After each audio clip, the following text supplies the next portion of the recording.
Start now. Okay. Good morning, students. Welcome to the online class of School of Open Learning. Myself, Meet Kaur, and I'll be taking your company law. So, students, last class में हमने start करा था chapter number 9, that is shareholders meeting, and in today's session we will continue with this chapter.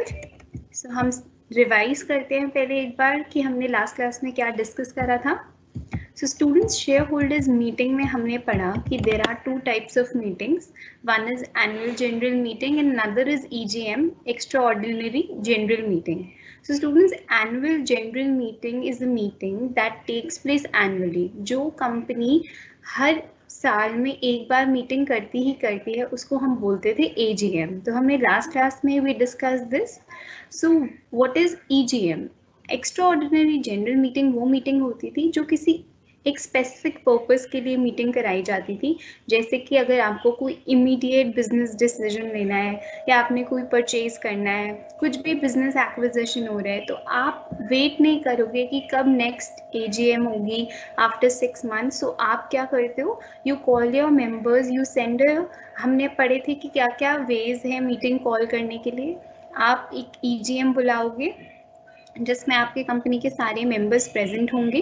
So in extra ordinary general meeting हम एक वो meeting करते हैं जिसमें कोई स्पेसिफिक पर्पस के लिए हमें कोई इंस्टेंट डिसीजंस लेने हो. So EGM is for that purpose. और जो एनुअल जनरल मीटिंग होती है ये एक एनुअल मीट है जिसमें मेंबर्स आते हैं, कंपनी के फाइनेंशियल्स चेक करते हैं, रिपोर्ट्स चेक करते हैं. So that is EGM. So हमने kinds of general meeting discuss कर लिया. नेक्स्ट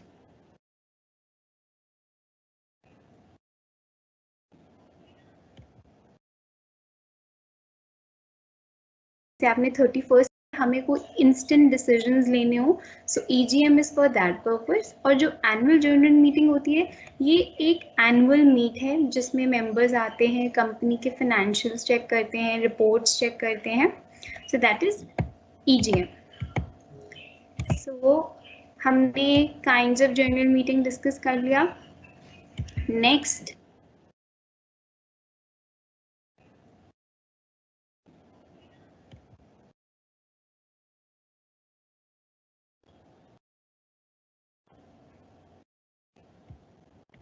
हमने difference between AGM and EGM भी गो थ्रू करा था इन द लास्ट क्लास. एक बार फिर से रिवाइज कर लेते हैं.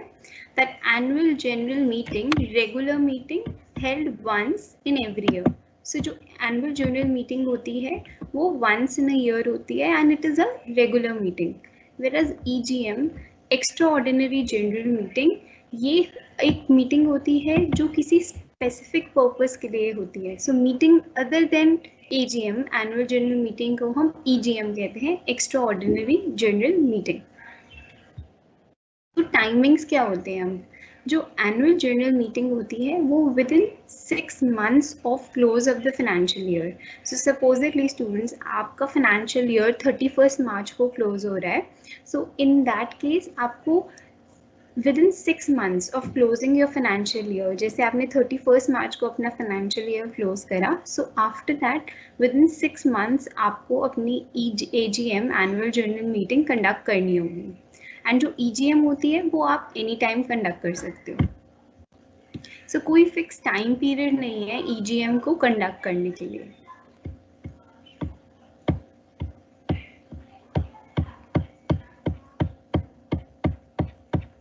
नेक्स्ट टॉपिक जो हम आज टेक करेंगे, will discuss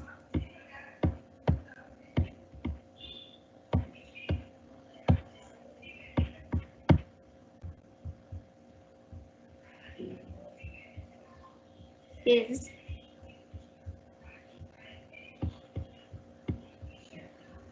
procedures and requisite of a valid general meeting. So students, हमने लास्ट क्लास में ये टॉपिक स्टार्ट करा था कि क्या रिक्विजिट्स हैं एक वैलिड जनरल मीटिंग के. So number 1 requisite was proper authority. तो प्रॉपर अथॉरिटी होनी चाहिए. The authority to call a general meeting is the board of directors of the company. So अगर हमें वैलिड जनरल मीटिंग जिसको हम कहते हैं कंडक्ट करनी है तो उसको प्रॉपर अथॉरिटी होनी चाहिए उस मीटिंग को बुलाने के लिए। तो वो अथॉरिटी किन के पास होती है? With the board of directors. So there has to be a proper authority. The authority to call a general meeting is the board of directors of the company. So meeting को बुलाने की जो authority है वो किनके पास होगी? board of directors of the company. Then we also discuss this कि क्या क्या valid requirement है. First point हो गया कि proper authority होनी चाहिए. Second point is कि proper notice मिलना चाहिए. So notice of every journal meeting should be given. तो जो हमारे कंपनी की मीटिंग हम करा रहे हैं उसकी इंफॉर्मेशन, उसके लिए अपडेट, उसके लिए नोटिस सारे मेंबर्स को मिलना चाहिए. To every member of the company, to every person entitled to the share in consequences of death or insolvency of a member. So students, अगर किसी member की death हो गई या insolvency, तो उसके बाद कौन अटेंड करेगा उनके बिहाफ पर मीटिंग? उनको भी कम्युनिकेशन होना चाहिए, उनको भी नोटिस मिलना चाहिए कि now this AGM of the company is being conducted, तो आपको प्रेजेंट होना है. तो जो भी नेक्स्ट पर्सन इन टाइटल है उनको भी प्रॉपर नोटिस मिलना चाहिए, उनको भी प्रॉपर इंफॉर्मेशन होनी चाहिए. नेक्स्ट इज ऑडिटर और ऑडिटर्स ऑफ द कंपनी. तो ऑडिटर कौन होता है? जैसे अकाउंटेंट्स होते हैं who verify, who make, who prepare the financial statements. और ऑडिटर्स कौन होते हैं? जो कंपनी के फाइनेंशियल स्टेटमेंट्स को वेरीफाई करते हैं. तो जैसे अकाउंटेंट ने जो काम कर लिया, अब उसको चेक करना, उसको वेरीफाई करना, ये जॉब किसकी होती है? ऑडिटर की. Next is every director of the company. Basically notice provide करना पड़ेगा कंपनी को अपने सारे मेंबर्स को, जो नेक्स्ट उनके रिप्रेजेंटेटिव है इन case of any death insolvency, उनको, ऑडिटर्स को. तो ये मेन रिक्वायरमेंट्स हैं जब हम कंसिडर करेंगे कि ये वैलिड वो है, वैलिड मीटिंग है. Next topic is place of the meeting. So students, we also discussed this कि कंपनी की जो annual journal meeting है वो कहाँ conduct होगी.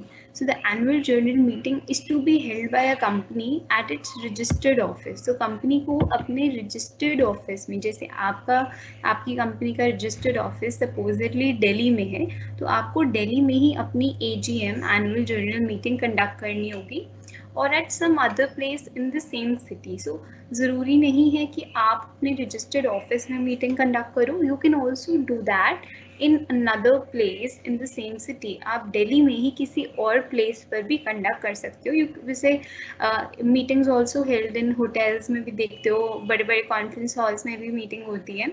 So you can do that. Condition क्या है कि आपका जो registered office जहाँ पर है कंपनी का, वहीं पर ही AGM होनी चाहिए. So next we discuss was quorum. हमने ये भी go through करा that quorum क्या होता है? Minimum number of members required to constitute a valid meeting. जैसे कि अगर आपको एक मीटिंग करनी है तो उसमें कुछ quorum की लिमिट है कि इतने members आपके present होंगे, then only ये आपकी valid meeting कहलाई जाएगी. Is a minimum number of members required to constitute a valid meeting and to transact business therein called a quorum. So students, quorum क्या होता है कि एक मीटिंग को कंडक्ट करवाने के लिए जितने हमें मिनिमम नंबर ऑफ मेंबर्स चाहिए उनको हम बोलते हैं quorum. Minimum number of members required to constitute a valid meeting and to transact business therein is called quorum. quorum की कुछ गाइडलाइंस थी, हमने पढ़ी थी कि अगर कंपनी में लेस देन 1000 मेंबर्स हैं, आपकी कंपनी के जो टोटल मेंबर्स हैं, if they are less than 1000 then 5 members personally present. So अगर आपको कोई वैलिड मीटिंग करनी है तो वो वैलिड तब होगी जब, अगर आपकी कंपनी में लेस देन 1000 मेंबर्स हैं, देन 5 मेंबर्स पर्सनली प्रेजेंट होने चाहिए. So if your company has more than 1000 member but less than 5000, so 1000 से ज़्यादा है and 5000 से कम है, so in that case 15 members must be personally present, then only this meeting will be called as a valid meeting. So 5 members in case 1000 की limit है, 15 members अगर 1000 to 5000 की limit है, and 30 members अगर आपकी company के more than 5000 members हैं. अगर कंपनी में मोर देन 5000 मेंबर्स हैं तो 30 मेंबर्स मस्ट बी प्रेजेंट. सो ये सारे पब्लिक कंपनी के लिए रिगार्डिंग के लिए ये रूल्स हैं. अगर प्राइवेट कंपनी है, so in case of private company 2 members personally present shall be the quorum for a meeting of the company. So private company में नो मैटर्स, प्राइवेट कंपनी में हमें पता है कितनी लिमिट होती है, मैक्सिमम 200 मेंबर्स ही हो सकते हैं, बिकॉज प्राइवेट कंपनी की एक मैक्सिमम लिमिट है. और पब्लिक कंपनी में कोई लिमिट नहीं है मेंबर्स के लिए, अनलिमिटेड मेंबर्स हो सकते हैं. सो प्राइवेट कंपनी में जो 2 मेंबर्स होते हैं, जो मिनिमम रिक्वायरमेंट होती है एक प्राइवेट कंपनी को फॉर्म करने के लिए, वही मिनिमम रिक्वायरमेंट है कोरम को फॉर्म करने के लिए. सो अगर कंपनी की कोई वैलिड मीटिंग कंडक्ट कर रहे हैं हम private company, so in that case 2 members personally present होंगे तो we can conduct a meeting and that meeting will be called as a valid meeting.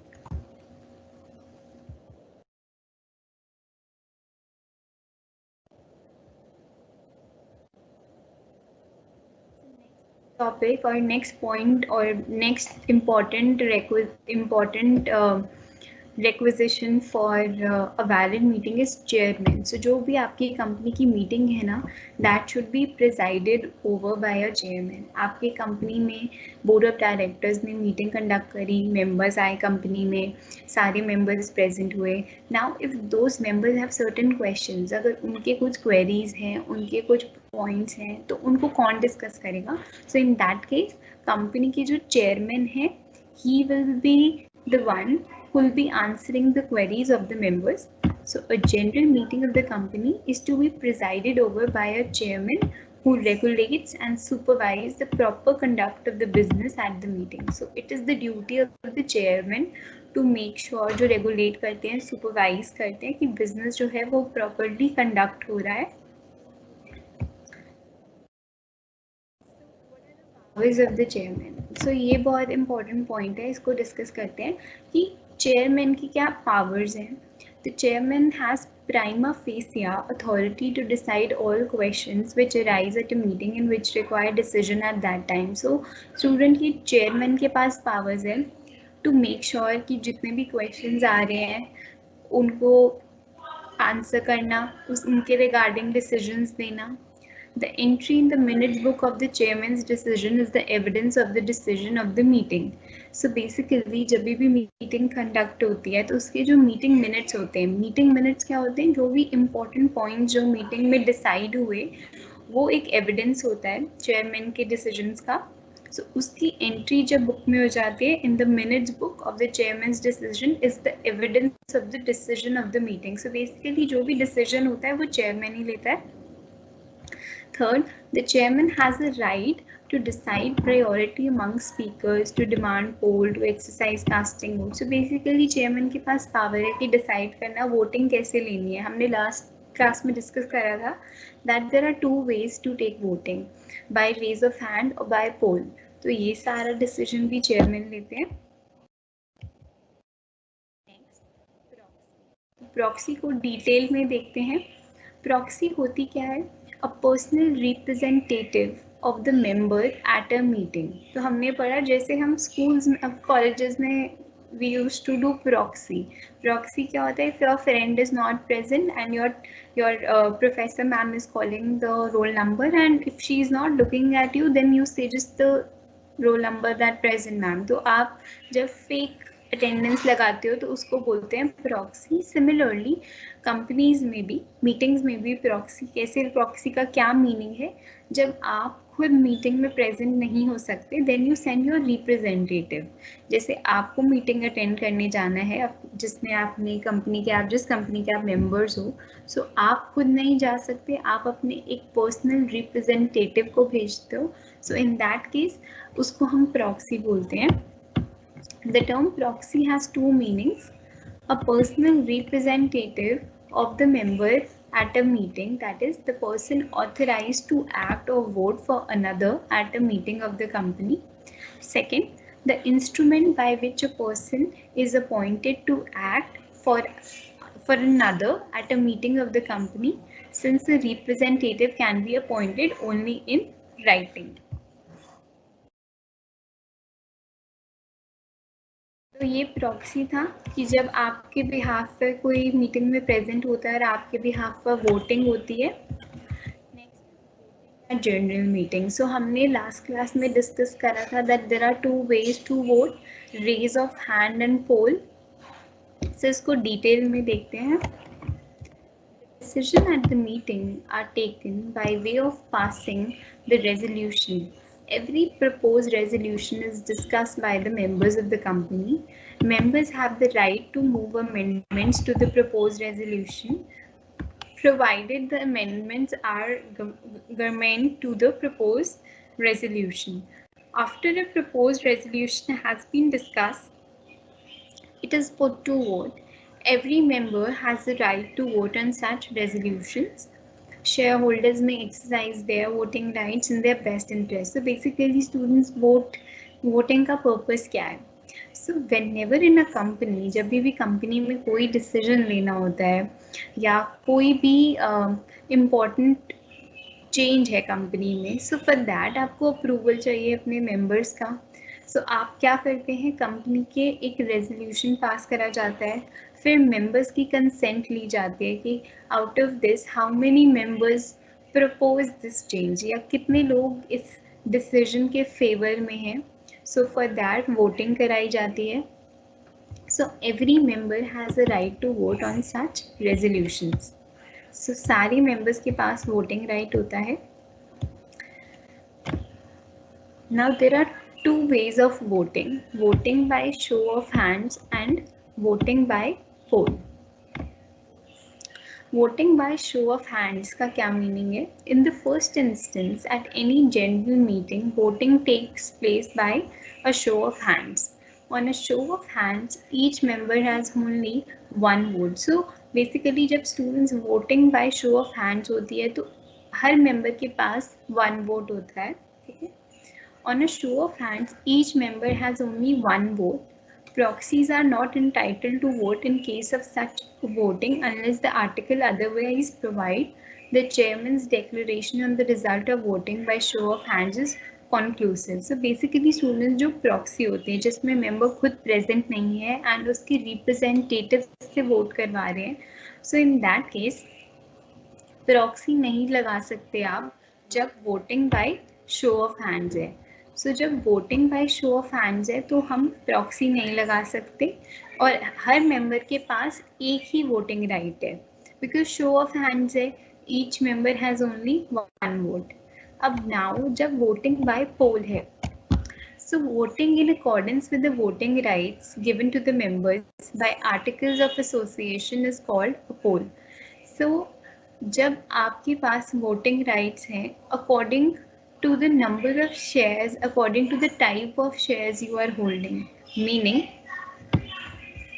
proxies are allowed to vote in case of voting by poll. So जो proxies हैं जो किसी के behalf पर vote वो voting by poll में कर सकते हैं.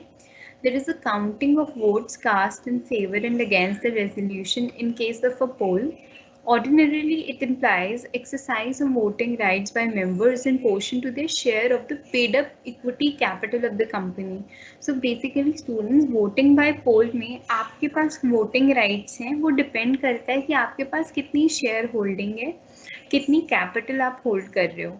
So ऐसा नहीं है, voting by show of hands में क्या होता है, हर पर्सन के पास वन वोट होता है, बट वोटिंग बाय पोल में किसी के पास more than one voting rights भी हो सकते हैं, क्योंकि वो डिपेंड करता है उनके पास कौन से शेयर्स हैं कंपनी के एंड कितने शेयर्स हैं.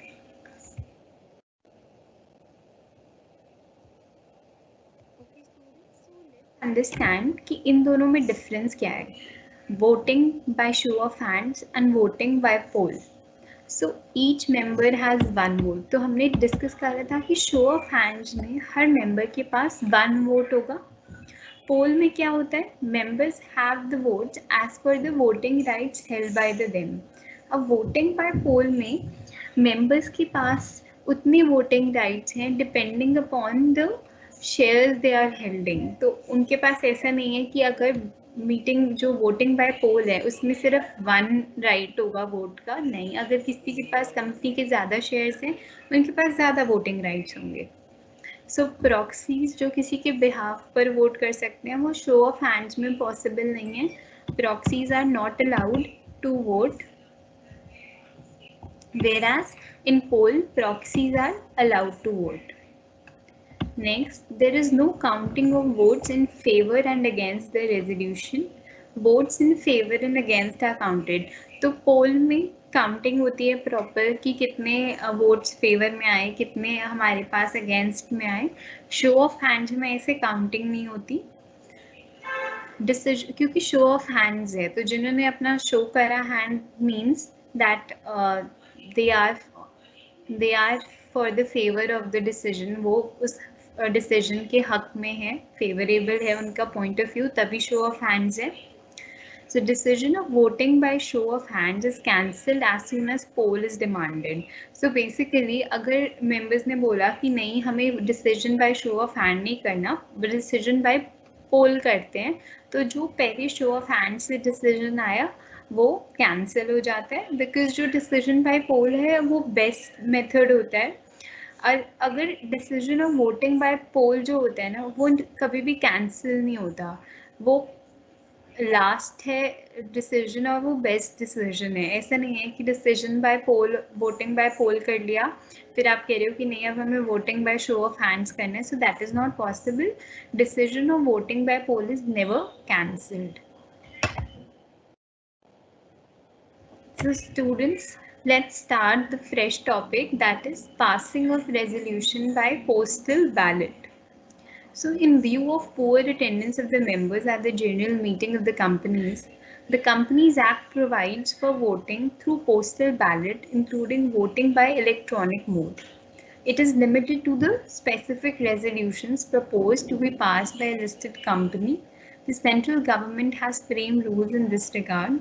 A postal ballot क्या होता है? Postal ballot includes voting by post or through any electronic media. So students, कभी कभार जो हमारी कंपनी के मेंबर्स हैं वो आते नहीं हैं, they don't turn up for the meeting, poor attendance है, उनको प्रेजेंट होना चाहिए बट वो प्रेजेंट नहीं होते. तो इन दैट केस एक वे आउट निकाला गया जिसको हम बोलते हैं वोटिंग थ्रू पोस्टल बैलेट. इसमें क्या होता है, या तो आप जो भी वोटिंग लेनी है आपने वो आप बाय पोस्ट ले लो, ठीक है.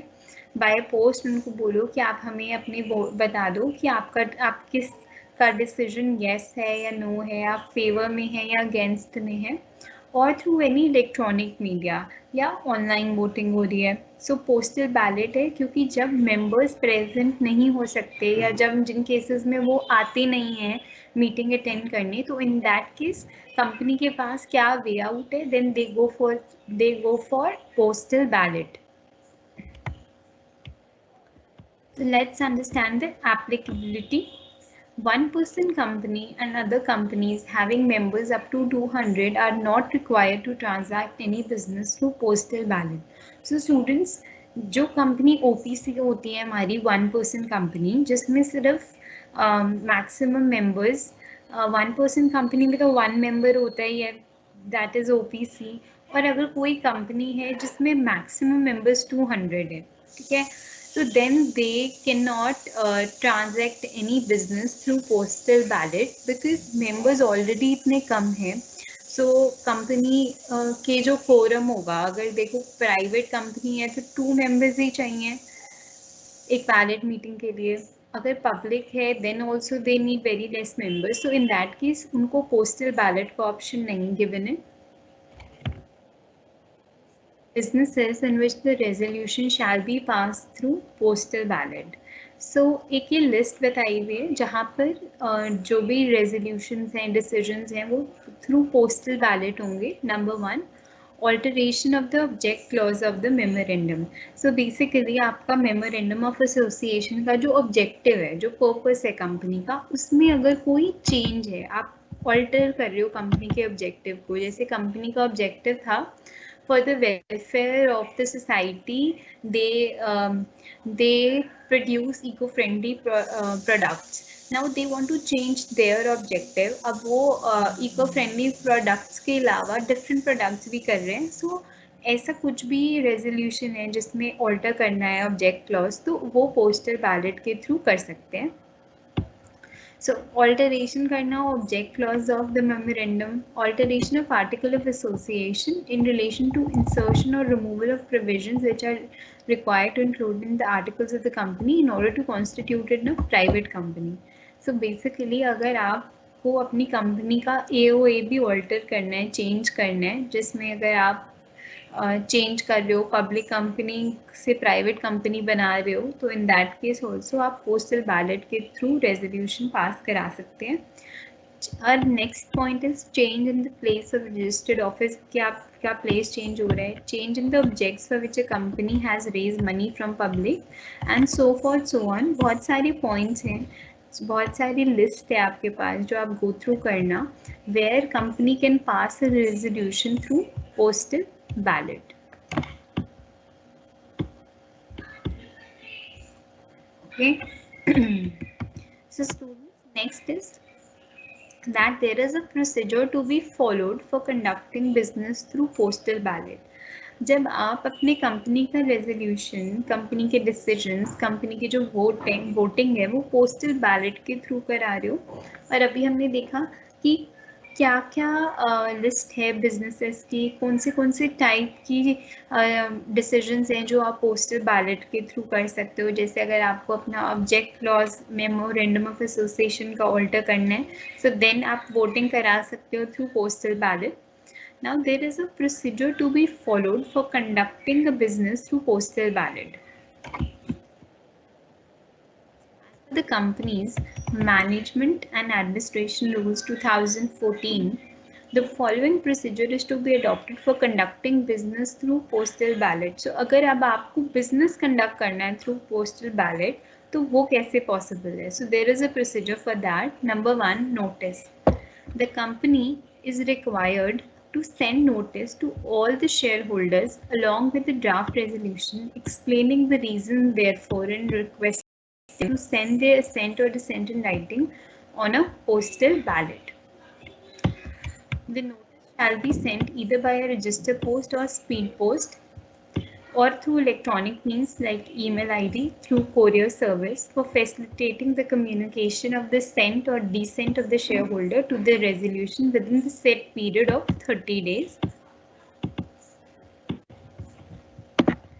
The notice of the postal ballot shall also be placed on the website of the company forthwith after the notice is sent to the members. So basically students, अगर अब आप कह रहे हो कि आपको जो वोटिंग है कंपनी के रेजोल्यूशन कोई पास कराना है और कंपनी के मेंबर्स आ नहीं रहे, they are not coming, they are being absent for so many time, तो अब आप कह रहे हो कि अब कोई रेजोल्यूशन पास कराना है और आपको अपने मेंबर्स की येस और नो चाहिए, उनकी असेंट और डिसेंट चाहिए. तो इन दैट केस आप क्या करते हो, सबसे पहले उनको एक नोटिस भेजते हो. The company is required to send a notice to all the shareholders along with the draft resolution explaining the reason therefore and requesting them to send their assent or dissent in writing. तो सबसे पहले आप उनको notice भेजोगे जिसमें उसको बताओगे कि आप अपना डिसीजन दो, आप अपनी कंसेंट दो, येस और नो, या तो आप बाय पोस्ट राइटिंग में दे दो और through by an electronic media आप ईमेल पे भी अपनी कंसेंट दे सकते हो. तो फर्स्ट स्टेप क्या है कि आपको एक नोटिस भेजना है. Next is advertisement. An advertisement shall be published at least once in a vernacular newspaper in the principal vernacular language of the district in which the register of the company is situated, and having a wide circulation in that district at least once in English language and in an English newspaper having a wide circulation about having dispatched the ballot papers and specifying the prescribed details on the business to be transacted by postal ballot.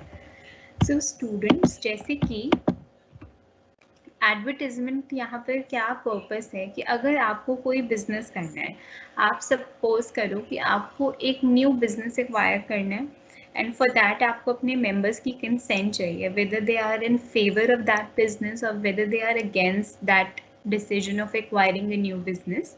तो उस case में आप एक advertisement भी करवाओगे जो एक आपकी सिटी का या आपकी कंट्री का एक जो मेन न्यूज़पेपर है, जैसे कि Hindustan times, times of India, जो ऑलमोस्ट अवेलेबल होता है हर जगह, तो उसमें आप इंग्लिश लैंग्वेज में भी आप सर्कुलेट कराओगे, मेंशन करोगे कि आप इस बार अपने जो बैलेट पेपर्स के थ्रू कंपनी की वोटिंग ले रहे हो, और आप मेंशन भी करोगे कि क्या पर्पस है, कि आप क्यों बैलेट पेपर्स के थ्रू कर रहे हो, तो उसमें आप कौन से बिजनेस ट्रांजैक्शन कर रहे हो। आप इसमें मेंशन करोगे that you are acquiring a new business, so this is the transaction जो आप कर रहे हो, एंड इसके लिए आपको अपने मेंबर्स की कंसेंट चाहिए, since they can not come, so ballot papers के थ्रू इधर बाय पोस्ट और through an electronic media voting ली जा रही है। तो इसके बारे में आप एक एडवर्टाइजमेंट भी पोस्ट करोगे, कंपनी करेगी,